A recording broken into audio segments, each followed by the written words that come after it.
to know the artist behind the epic melodies, songs, and beats.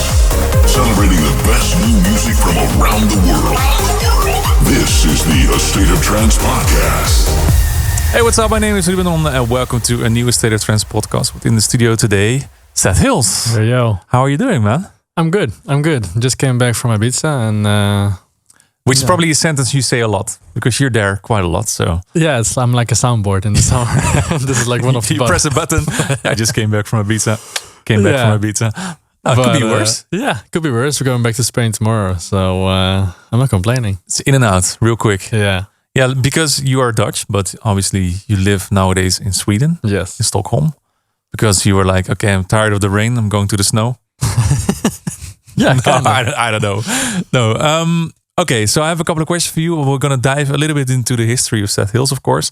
But before we're going to do that, we're going to do a little, how do you call it? Quick fire. So quick questions, quick answers. Okay? Okay. All right, here we go. Day or night studio sessions? Night. Analog or digital? Digital.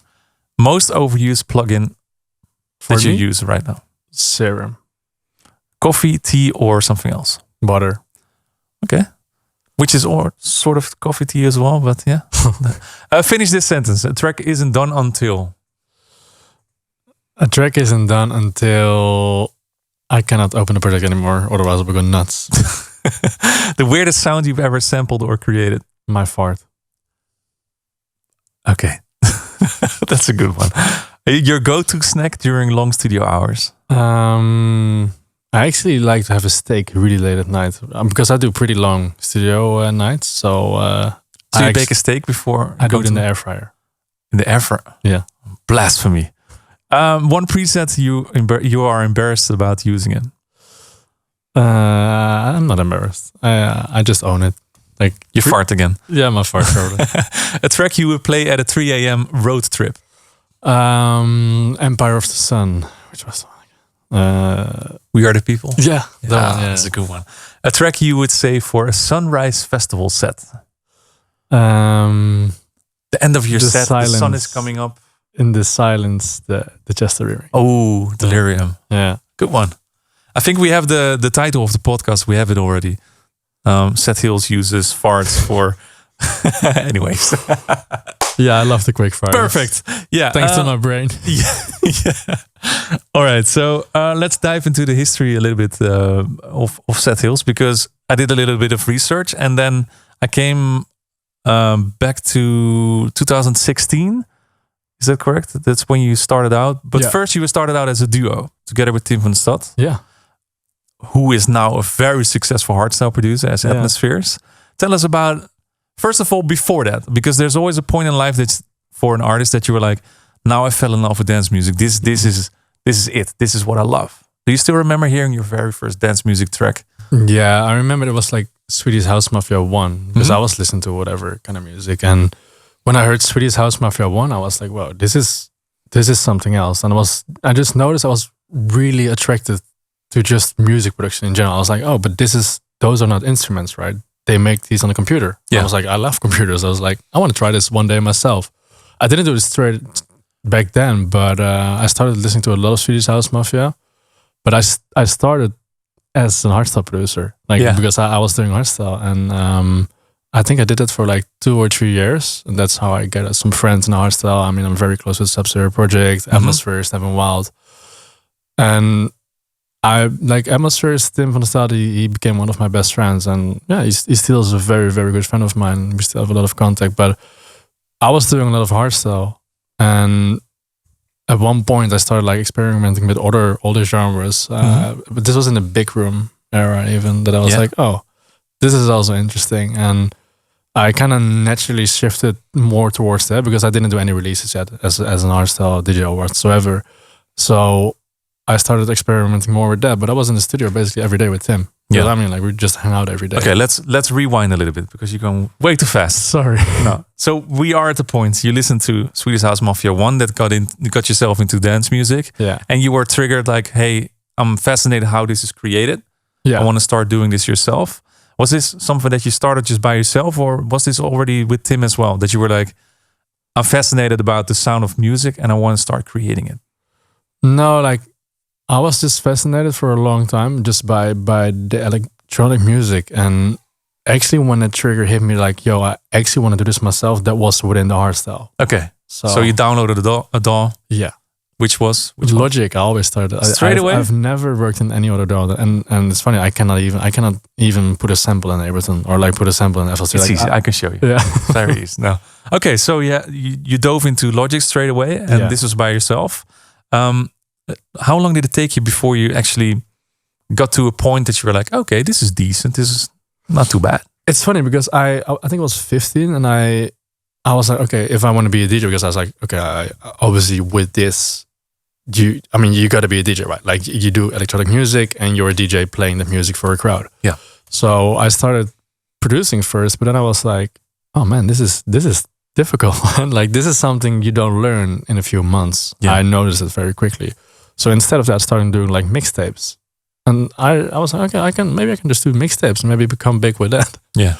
Took me like 2 weeks to figure out that was not the way to go.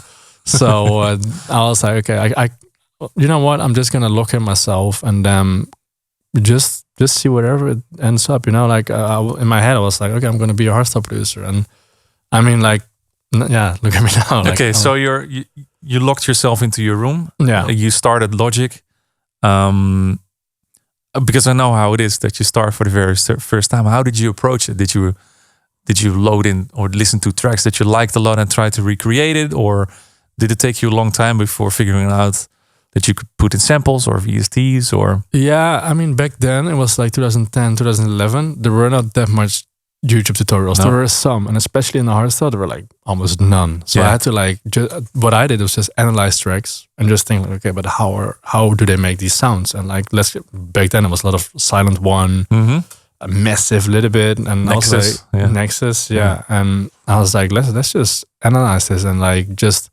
Apart from the sound designing, the arrangements, like where did they put their samples? Where did they put the FX? And basically I would like drag in a track into my DAW and I would just try to recreate it. Yeah. To learn from it and also to build the sound bank, right? Yeah. So. I think that's one of the things that if you're an up and coming producer and you want to have a point of advice, that's the same what I would give you because I did the same thing. Load in your favorite track in the first track, use it as a reference and try to recreate things because that you will learn so much of that. And even if you don't know how to do it anymore, there's always a tutorial on YouTube. Yeah. We didn't have that, but I think you have it now. It's very tough, especially if you're just beginning, if you're just starting out to just like jump into the deep water, if you know what I mean. Like just like have some skeleton for yourself and work from there. So you don't get discouraged straight away. Yeah. But I still have that, you know. Same. All right, so you started producing by yourself. You started out with hardstyle, and at what point did Tim come into the picture that you started working together? Yeah, so I mean, like I was in contact with some other hardstyle producers, and we were Skyping by the time. Like we had like a group call with like 10 producers, and I remember Tim was in there as well, and like through Skype, we know, it's like, hey, we actually, we go along each other. So I started joining him to like parties he was playing, and I also got a lot of contacts already there. So everyone, like my friends, my family, my hardstyle friends, they were like, oh, we can't wait for your hardstyle career to launch. And then well, it took a little U-turn. But all right, so hardstyle. The thing is, I'm doing a side jump here. Because I think every single dance producer looks at hardstyle producers as the best dance producers there are. Because it's such a super hard thing to produce because there's so much distortion that you have to control. The kicks are just insane. The kick design. I don't know how many kicks you stack on top of each other and still manage to make work. So do you think it was a big step to you from you to go from hardstyle into... Let's say your first release, the EP on Revealed. If you listen to that EP, you can kind of tell I was shifting away from hardstyle. I haven't done the full shift, like I didn't. He was like, let me try this. Yeah, it was more like, it was also like one of the first tracks that I produced that were not hardstyle, right? So you can hear like a lot of distortion, a lot of like, and that's, I think we're also like, that kind of stood out by the time because it was a different approach. But over the years, like I was still like, I wanted to go deeper into more like the dance, like the house, like the towards that. But like the first probably 4 or 5 releases, you can hear like my hardstyle banks still used in a house track, like a screeching synth. So because what I found fascinating, because I always dive into the history of artists before they coming here, is that normally, let's say an artist starts out, they release something on a very small side label somewhere, like a very randomly produced song that doesn't sound at all what you're sounding on right now.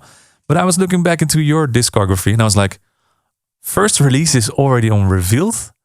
Like, how the hell did he do that? I was always very... That was 2016, by the way. The Raise Your Hands EP and Get 'Em. Yeah.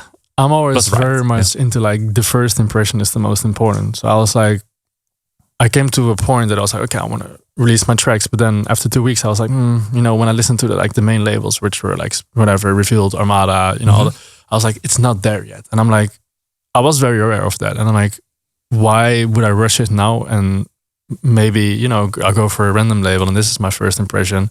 I'm still 19 or 20. But then I'm like, why would I rush it now? Let's just give it another year. And I think 6 months later, we signed this EP to Revealed. So that's crazy, because that's why I'm saying, like, most of the times people that are in the beginning of their producer journey, they're always like, okay, I'm confident enough that this should be released. But you were very cautious of what you were doing. Was it something that you decided yourself, or was it also the friends around you that advised you to do this? Actually, most of the people around me, they were pushing me to like, no, just release it. Like, why? You can just try. I'm like, I don't see it like that. It's not about trying. Like, I want to listen to this track 300 times and still I should be the same level of stoked than if I, listen it for the 5th or 6th time. Like even after 1 month, I would still be like, okay, I really want to release this. Mm-hmm. I was like, until that point, I'm not going to release anything.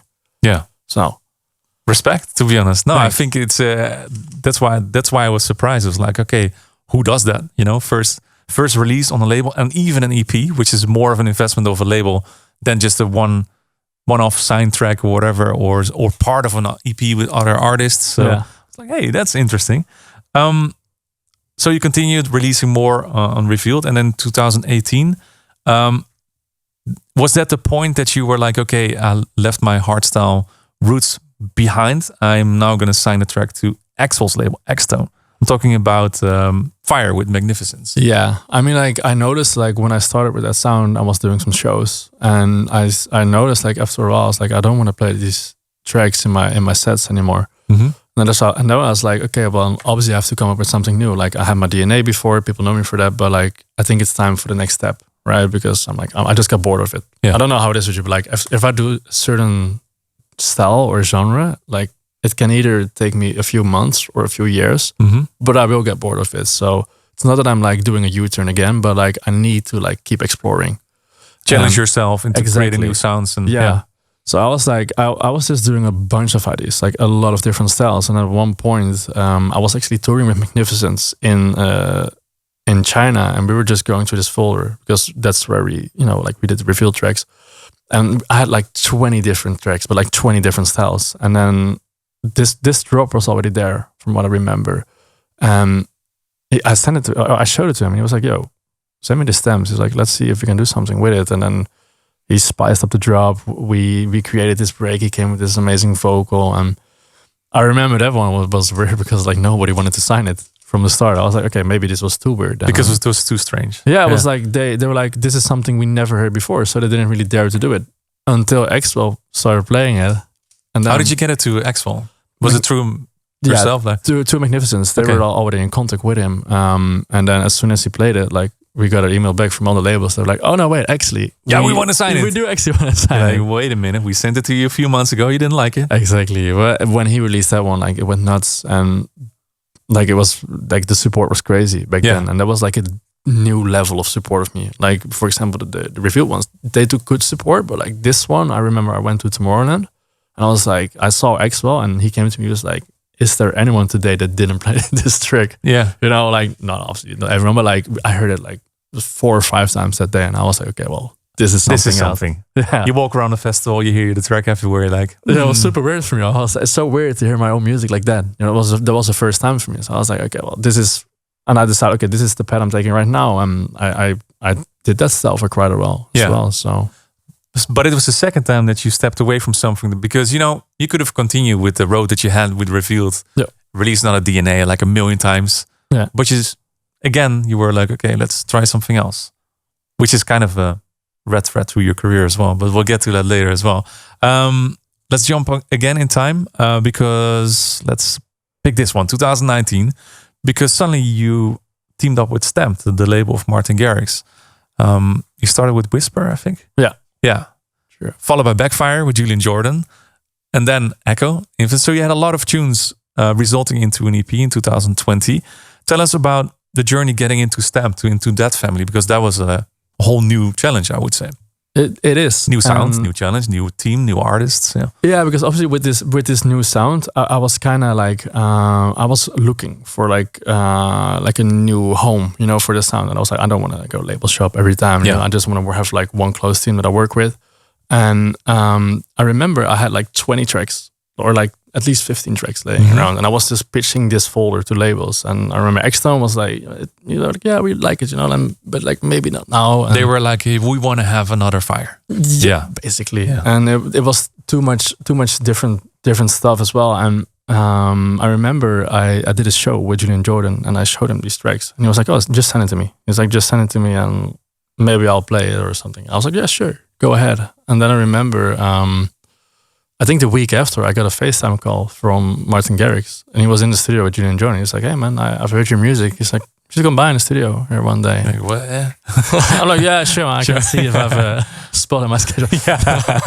No, but it was insane, and it went really quick. Like they loved all the tracks. We did some new tracks there as well, in the studios with artists from there. With Julian, I did a track there, and yeah, a lot happened around that time. So and you shaped up sort of I don't know how to explain it, like the typical Stamped sound. It has a lot of distortion in the leads as well. Did you look back at your hardstyle period into how you create the leads and things like that, or is that far-fetched? I didn't specifically look back, but I think it's just like my way of producing. Like especially back then, I was like, I wanted to sound it like, dirty in your face. It needs to have a lot of energy. I love distortion. I still love distortion. Yeah. So it wasn't very conscious or something, but it's just like, it felt like a 2.0 version of what I did before, right? And yeah, I had a lot of fun. What is another side question? What is your favorite distortion plugin? Oh man, it's for the nerds in here. Hello. Nowadays, honestly, I'm not the biggest fan of like destroying a sound like that. I'm more into like saturators, but there is I think it's an overdrive plugin though, but it's the SSL overdrive. That one I like. Open my most recent projects, you'll see it like 20 times. You can put it on whatever. You can put it on vocals. You can put leads. Just to give like a little crunch to it. Like some salt. I don't know what it is. Like some salt. Now, another interesting one is, this was a curveball, 100%. Because like I said, I was listening to your music yesterday. In 2021, you released a track with CMC $. Yeah, CMC, yes. Thank you. And Alicia Labat, which is the singer of Give Me the Love. We'll get to that later. Nicotine, which was... So when you listen to your whole discography, you would not expect Nicotine in there. It was during COVID. It was like a pop. Yeah. Tell us about it. I mean, it was during COVID, right? So I kind of lost this connection, this club connection, right? Because I'm no dance floors. Yeah, I mean, I don't do shows anymore. I'm sitting home. Basically, the only thing I'm listening is at Spotify and radio. There was not much club music either, So I was like, I still want to have some reach for my track, and I was like, either I can do like 5 club tracks, I can also like stack them up for when stuff gets better and get more into radio stuff. And by then, I did some sessions, which I was getting into back then for the first time. And I remember like I had this instrumental laying around that I made with CMCS. He's super good with like pop house. And then Alessia wrote this top line, and I was like, oh, I mean, it sounds pretty much finished to me. Yeah, so we released it, and it actually did pretty good on the radio. And I mean, like, don't get me wrong, I've never played this in my sets or whatsoever. Like, it's impossible. It's impossible. Yeah. And I could have done a club mix, but I was like, this is just like for me, like a one-time experience. Like, I want to go on the radio. And it's sort of a picture of the time frame that we were living in. There's no dance floors. This is if COVID never happened, like this track would have never happened, to be honest. So I liked it, to be honest. Thanks. It's a good song, yeah. Now, another question that popped off when I looked at everything that you released is the next step, because in 2022 you released a track on Tomorrowland Music, and you mentioned it before that you pick your labels and your teams that you work with. Now, stepping away from Stamped or Revealed to release something in Tomorrowland, what is the strategy behind it? Is it just that you want to pitch it because maybe you get a spot on the festival, or is it just because you want to try something else or try? I remember with that specific release, it's that I was already playing Tomorrowland, so they asked me. Leaving. Sorry, leaving. Yeah. So they asked me like, "Yo, you're playing that stage that day, so do you want to do a release with us?" And we had this one already. Like I was playing back to back with Fluor, and we already had a collab. So I'm like, "Well, I think I got your track. We already have one. We just need to write a vocal on it," and we did. And then we sent it, and they signed it. But it was fun. Like it was fun too, because we got a lot of promo pushes all around the festival. So, and it was at the very first beginning, I would say, when they launched the label in 2022. I think it was the first year, like the second year. Yeah. That was like a future house kind of thing. I would say like a Don Diablo kind of vibe. Yeah, maybe. I was in like an era where I was like, my tracks before, obviously, like I started analyzing them. I was like, well, I'm missing just something, and I was like, I'm missing the melody element in my track. I'm just like playing here with distortion, showing off like which sounds I can produce, and like put them in a weird pattern and like have fun with it. Yeah. But like I was like, my neighbor couldn't sing along with it, for example. So I was like trying to implement melodies more into my track, right? And that's where like Leaving, like that's one of the first times that I actually had like a melody with a chord schedule that it's not even like, like I actually have chords in my drops as well, instead of like in the break and just a straight drop. Yeah. So it was just like experimenting with melodies a little bit more, which I liked by the time. Yeah, no, it's a good track. The years after, you were back in Stamped, wrote down Losing Ground, Burning Light, Eclipse, and then 2023. Suddenly we see a remix that you did together with David Guetta for Tiesto. So how did that come about? How did you hook up with David Guetta, or how did he come to you out of nowhere? Yeah. That's how I see it, out of nowhere. It's like, hey, David Guetta. How does it go? Well, honestly, like he just DM'd me at one point. I was on my way to a festival where I was going to play. Because he was playing your music, or how did it go? I mean, he heard my track. Like, I think he heard Eclipse that Garrix played it, right? So he just DM'd me like, "Hey man, I just heard your music. He's like, oh, I just discovered it right now. Can you send me Eclipse? And if you have some more stuff, just send it over." But I thought it was fake at first. You were like, what? Yeah, I was like, but then I saw the blue tick. I was like, oh, it is actually Guetta. This is not a person that's going to ask me for money for or a credit card. Yeah, you don't do a collab, but I'm on a plane. I just need your credit card. Yeah. I need your credit card for gas for my plane. Yeah. No, so I saw the blue tick, so we started talking, and I remember I actually came back that day from the festival, and I was like, wait, it was actually David Guetta writing to me. I was like, let's just try to make him some music that I'm like, I can blend my style maybe with more the future rave approach that he's doing, and just see whatever happens. So I actually that night at the same night I made a track. Next day I sent it to him, and actually there he was like, he was super stoked, and was like, let's actually like write a vocal on this and let's get it out. So I was like, it happened super quickly. Yeah. And we did a lot of FaceTime calls. Ended up being the remix for Chesto because the track was laying around for a while. He tried some top liners on it, but I think he was not satisfied with it. Okay. And then some time passes and he just like randomly FaceTimes me on Monday 2 a.m. or like he did text me. He's like, "Yo, are you awake?" I'm like, "Yeah, I'm actually awake." Yeah. And so he calls me and he's like, "Yo, I'm eating a steak from the air fryer." Yeah.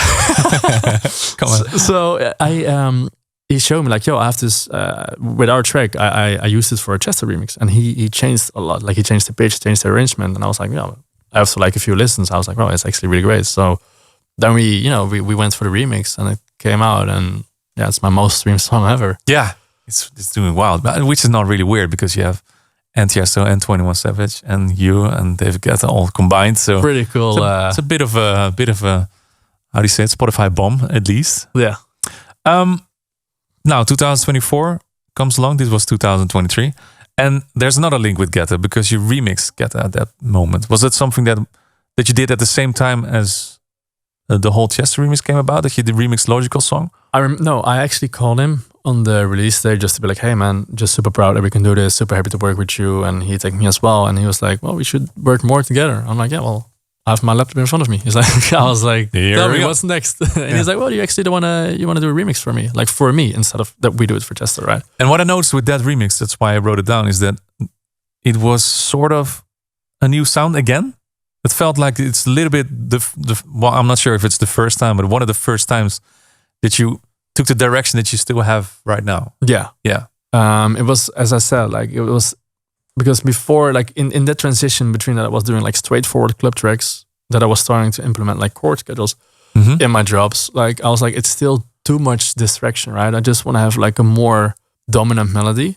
And then whatever, like I can use the most complex or the whatever sound for it, but it still needs to be based on the melody instead of that I have like a lot of stuff covering up for the melody. So that's where, for example, with the remix with Ghetto for Chesto, it was like it's just 2 layers of leads. It's all based around the lead. Not too much crazy fills, and got a little bit more future wavy, more trancey in that sense. And like also for the second remix I did for Ghetto, it was like, yes, maybe you can call it future wave. I think it's more trancey or in between. And cool, whatever. Genres don't exist anymore. I don't like to label it in that way, but like it was more, just based on the melody. And I noticed that I was like enjoying it way more in my set to play. And in my opinion, like if a track it has a good melody and it's more based on the melody, it becomes way more timeless than that you go all in with sounds and like, trying to come in with 4 counter leads and some weird feels. Like it's nice for a few. It gives it like the timestamp of what's hot at the moment. Exactly. Yeah. Exactly. And I that's by that time I was trying to get a little bit rid of that. So that's where, and I mean like I still I played this track like 2 days ago in Ibiza. So I mean like, because you made the decision back then to make it sort of timeless for yourself, I would say. Oh, that's an interesting one. 2024 had a lot for you. Like I wrote it down. You remixed Armor Griffin, What Took You So Long. You remixed Rita Ora, Griffin. And of course, you made a track with Martin Garrix, Biochemical. And I told you before, I still remember I was at AMF in Amsterdam, I guess one of the biggest festivals on the planet. Yeah. I was on the middle of the dance floor and he dropped it. And I was like, what the hell is this? That was disgusting, the drop, but still was euphoric. I don't know. Yeah. So tell us about how did that come along, the Biochemical. The track with Garrix is funny. Like obviously, like I've been releasing for a lot of years on his label, and obviously I was always like aiming for that collab as well. But it was like he supported me very well with my solo releases there. But obviously we talked about it like, at one point we need to do the collab, right? We just needed to wait for the right track that would fit his sound as well. Because normally you're just sending up and down tracks to each other. I sent him a lot of stuff. And I remember I made that one, but I was not really satisfied with it. I was like, I at least a demo I made. And I remember my best friend came in the studio. He was like, this is like one of the sickest demos you made like the last 6 months. He's like, I'm not leaving your studio physically before you send this track to Garrix. I was like, come on, man. I was like, you know what? I'll just send it. And I remember I went home and he called me like an hour after. He was like, he's like, is this track a solo or is it a collab? I was like, no, it's a solo. It's a demo. It's not even finished, right? He's like, you want to do this together? Because he's like, I have. Let me check my schedule. No, I was like, sure. Now, obviously, like I was like, oh yeah, sick. We're finally, this. I've been releasing on this label for like 3-4 years by then, and I was like, sure. And he started playing it out. And I remember just 1 week before Ultra, he calls me. I was like, it was in the morning. He's like, can you make me an orchestral intro, like a very Reese bass, like or a euphoric, big sounding something to set the atmosphere for start of a set. I was like, okay, well, I think I got something in mind. So I did the first sketch, and he was like, I'm going to book you a flight ticket to Amsterdam right now. He's like, you need to come here. Yeah. So I flew down to Amsterdam. We finished the whole thing. He got the violins recorded and everything. And then a few days later, we flew to Miami, and I joined him to Ultra, and just insane to see it. Like, wow, at that iconic stage, right? I was like literally in the middle of the crowd as well. I was thinking the same. When I heard it, I was like, yo. You're like, what the hell is happening here? Yeah, and it's so funny because you work on this for like so many hours, especially like in the week before we were like working on it every day, and then you know this as well. Like you stand there and it's like 2 seconds and it's over. Yeah, and I was like, oh, that was that. You wish you could just grab that moment and hold on to it. But at least that those are the moments that you do it for, I guess, and people will never take those moments away from you anymore. Exactly. Yeah, you have to write them down, write a book, because there's already so many stories that are happening here right now. So that's awesome. Fast forward, 2024 had another, like I said, you also made a debut here on Armada with On and On, which was again another sort of direction, I would say, and a new home for this track. Tell us about On and On with Lauren Licol. Yeah, I remember I received this vocal, and I was just getting to some vocals that I received, and I was like, oh, this vocal is sick. I was like, let's just forget about like what I'm used to do or like what people expect me to do. I'm like, let's just have fun with this vocal. I'm like, maybe I can even pitch it out to a different artist, right? Yeah. And I remember I just finished this track, and obviously I had a lot of contact with Armin already by then. And I remember I sent him this track, and he was like, well, it's amazing. And he's like, and I sent it to Tanner as well, like his manager, and he was like, yo, I was like, maybe we can do it on Armada. I was like, we have so much contact right now. We like each other, like. Let's try it. Yeah, let's just try it. So that's how this thing came together. I'm like, I'm happy with it. And then the next step even came this year with a release on A State of Trance. Yeah. So if you go back to, let's say, 2016, would you ever expect that you would have released a single on a trance label, like 100% trance label? Probably not. I would never say never, but it probably didn't cross my mind. But yeah, Addicted on Soleil with Soleil was released earlier this year. And in the meantime, while you did that, you also made a track with Armin, Give Me the Love. Yeah. And I'm not sure when I heard it for the first time, but then I was going through your Instagram feed the other day, and then I heard you already played it June last year in Ushuaia. Yeah. So first of all, again, how did the collaboration come about? And secondly, how the hell do you keep the patience to not, throw it into the world, put it on SoundCloud? Yo, 1 year ago I made this, and now it's out. And yeah, how frustrating is it? Kill me. But like, this, I was in a camp in Sweden with Armin, and like as I said, like we clicked really well personally. Also, like in the studio, we both work in Logic, and like kind of helps. Yeah, kind of in a similar way as well, which he told as well. It's super rare nowadays. And then obviously like I just send him stuff every now and then, and at one point we said like, okay, well let's make a track, right? And by then I was like, okay, I'm curious how a Seth Hills track together with Armin is gonna sound like. But so I made, obviously it was like in my Future AV era, but I made it a little bit faster, this one, like the demo from this one, because I made the instrumental first, then I got a top line over it. So I just had like a small intro break, and I had a different melody back then.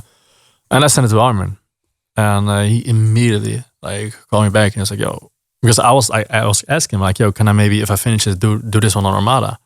And then he calls me, he's like, well, I think it's gonna be our collab. I was like, yeah, that also works. Okay. And then I remember he was like, can you send me the project? Because I'm like, we were both working Logic, easy. And I think the same day already, or like the day after, he sends this complete different track in my ears, because he changed my melody. He hires the BPM, he changes the whole arrangement, because I had the vocal combined with the melody. So it was like not really one element to follow, right? It was just like I was just supporting the vocal with a certain RP, trancey kind of melody. Yeah. He completely removes this melody. And then he has like added like this break, and he adds like a completely new melody, and I was like, "Oh, this is different. This is not what I sent you." Yeah. But then I was like, at first, obviously like someone changes your demo, I had to get used to it for like a few minutes with this one. Like it took me a few minutes, but it was stupid. I immediately texted him. I was like, I don't know. I was like, I was so used to the other one, right? And he was like, yeah, but we can still change it. So I listened to it like 10 more times. So I call him. I was like, I'm gonna forget what I just said. I was like, I think we can mix it, master it now. We're good. It's done. Yeah, take it. No, that's amazing, man. Now you already mentioned like you did a lot of big collabs with some of the biggest artists in the world. What do you think a collaboration? How do you click with a certain artist? Is it because I can imagine that sometimes it's harder to work with other people than other, and you did a lot of collaborations in your career already. I mean, like, yeah, for me it's important to click personally, and also like in the studio, right, and as well your vision on music. But just in general, I think it's just for me it's always been super inspiring. Like seeing, for example, Armin's working ethic. Like it's like I really like the collaboration with him and me. It flows really well. Like we never have to discuss or had to discuss before. Like, oh, maybe we should do it like this. No, we should like never like that. Yeah. Never like meet in the middle or something. And like, for example, with Garrix, like he's a super good writer. Like he's super good with melodies. Like he can change like 2 notes of my melody and suddenly you're like, how the hell do you do that? Yeah, but it's like just 2 notes. Yeah. It's simple, and like suddenly it becomes a big track. And like, for example, with Geta, like honestly, like he's such a great A&R. Like in general, he really knows what he knows what's going to be big next year as well. Yeah, and he knows like in general like what the people want to hear, and like how a certain arrangement and like how certain melodies and certain an approach like would work on a dance floor, and what people want to hear, right?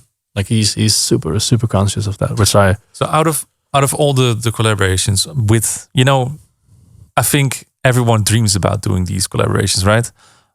What is the thing that you picked out? What did you learn the most out of working with these people? If you take one lesson out of everything. Yeah. It depends. Like one lesson out of all, like I've had my different lessons from all of them, but like one lesson is to just like work your ass off and love what you're doing. It sounds cliche, but like it's not gonna come at you. Like you need to, like I've seen Armin working, seen Geta working. You're always working. You're always working, and like if you want to achieve the same thing, like you cannot do anything else than also like work your ass off. And also what important is to like love what you're doing. Like don't try to prove yourself to anyone. Just do whatever you think is the right thing. And like it sounds super cliche, but I think it is the best lesson. Do you think hard work beats talent?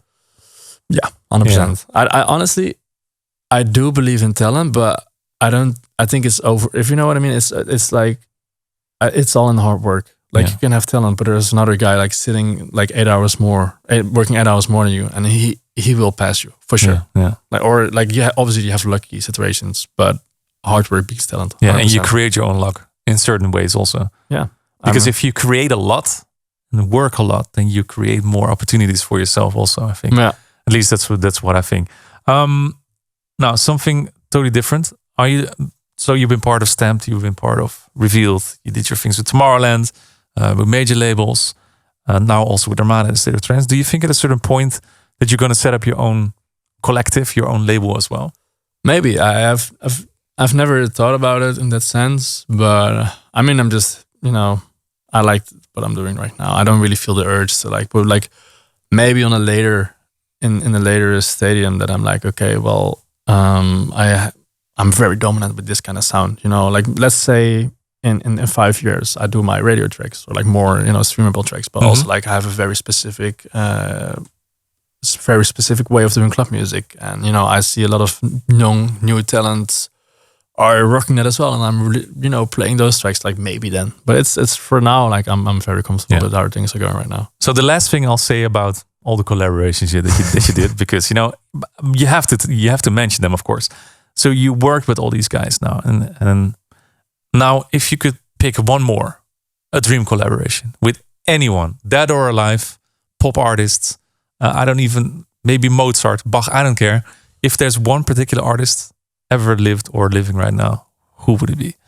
It's a cliche question, but I have to ask. And I know like a lot of artists, they come with like a random pop artist that died like 20 years ago. Like honestly, I think like it would be really sick for me to work with Dom Dollar right now. Like really? I think that would be a very good fit. Okay. All right. So, hello, Dom Dollar. If you're listening, you're probably not watching this podcast, but if you are, here he is, Seth Hills. He's up for a collaboration. He plays your music in his set. So, there you go. Yeah. Okay. That's how it works. All right. It's like the kickboxers calling each other out. Like, yeah. I'll fight you in my DAW. Yeah. Is there, so in the last few years, you've experimented with so many different genres. What do you think is going to be the next step? Because now I feel that you are stepping away from the higher BPMs. You're going into the lower BPMs again. I would say like is it wrong to say that it's also a little bit of the American influences to the European sounds. 100%. Yeah. 100%. Yeah. Is that going? What do you think is going to be next for you? Is that the sound that you're going for right now, or it's hard to predict? For me, like as I said, yeah, like, I don't really like to put like any stamp or genre to like what I'm doing. I'm just right now analyzing like what tracks from other DJs do I play in my set, which I really like, but what do I like from them? Like, for example, I like with melodic techno that is sounding so big, like it sounds very main stage friendly. Yeah. Also, I like with tech house, I'm like, it has a certain, like simplicity to it. Like it's more like less is more approach, but also like I love trance. I love the soul that comes with a trance break and like the build-ups and the melody. And I'm always just trying to combine that and make that, like this is what I love right now, for example. So I'm just trying to combine all of that, do it within my DNA, and then that's gonna be my sound, and that's kind of where I'm going right now. And like, I cannot label it as a genre, but it's for sure gonna be something that I probably never heard before myself in that way, right? So you take the influences on what you like at the moment and try to incorporate it in what you're doing. Yeah, and I think I think that's honestly like the way to create your own sound. Yeah. In my opinion, like don't try to like, for example, if you see an artist or like see a certain label that you want to be part of, like don't try to like just plainly doing what they're doing because that's what they're doing. Yeah, and I think you should like always like go into it a little bit more deeper. Like, but why do I like it? And are there also any other genres that you like, right? And then I think that's how you kind of give your own identity. I think it's so cool suddenly that I didn't think about it before, but there's so much influence coming from outside of the Netherlands coming to the Netherlands, like, or even everywhere, because there's a lot of tracks that sound like Op Mob right now, for example. Yeah. Right. Yeah. So it's interesting to see that we are getting inspired back, while in the past everybody was just getting inspired by Dutch people. So it's time to change the. I think it's a good thing, to be honest. Yeah. Okay, a few more questions because we've been talking for a long time already. What is your most embarrassing stage moment that you ever had? Oh, this year ADE. Like I was trying to say something to my cameraman, but I thought the stage was still there, right? But it was not, so I just fell. And he's super tall. So you see, I was already like, like he's like that's Tim, 30, right? Tim, yeah, Tim, Tim is tall. Yeah. So I was already like, like he was already like one head taller than me, and suddenly it was like I wasn't there even anymore, and I was like, oh no, I was just grabbing a drink. Like my knee hurt so bad. I was like, oh. Okay. But like any other than that, like no, that's definitely the most embarrassing one. Yeah. Did anyone see it? Did you notice it? Yeah, like everyone saw it. Everyone started laughing. I had another one last week in Ibiza. So I had my sunglasses on, right? Because you stand in the sun and you take off the headphones, and my sunglasses fall off as well. And I tried to play it off that I wanted to take it off anyway, but so my sunglasses were hanging on my face. I'm like, oh my god, what am I doing? But this is a typical Ushuaia thing, because for example, this is also the only time I play with sunglasses. Yeah, so I actually have the same thing, but I just could still save them. But like, we're not used to play with sunglasses because we actually need them. We're not that kind of playing. No. But it's a cool thing though to play with sunglasses in the middle of the night. Apparently, I think. Yeah, but I cannot see anything. So, what is your guilty pleasure listening to music? Is there any specific music that we would not expect on your Spotify playlist? I like all kinds of music. Like I even like country music. To be honest, like I like, but honestly, like it's always like it goes in phases with me. But now I listen a lot to dance music again. But it could be whatever. Like I like pop. I like even like urban, whatever, hip hop. I like hip hop tracks. Like I like all of them.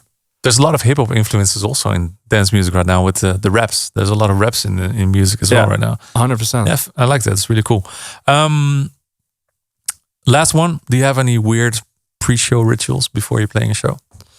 No, it's always like my friends say me like it's they don't really enjoy me just straight before my show, because I'm like really like turned into myself. And it's always like the biggest contrast. I always come jumping off the stage, hugging everyone, trying to take shots with everyone. And before, here's the adrenaline bomb. Yeah. And like before, like if you ask me a question that contains more than 5 words, then you're not even gonna get an answer. Like I won't be able to answer it. So just because you have your focus on. Yeah, like I'm just visualizing my set. I think in that sense, and like just trying to like go through it already. Already trying to visualize, like, is this gonna work? You know, I take a look in the crowd before and be like, okay, but I'm gonna play this track. Maybe this is not working. You know, I mean, like it's take the right turn, take the left turn. It's maybe boring before my set, but I mean, like, this is how it works. In the meantime, I have to say I appreciate that you mix a lot in key, so that's very nice. I wanted to mention that because, you know, on the show, sometimes there's people playing like off key mixes, and if there's, I'll say the word, if there's an ick, for me is off key mixing.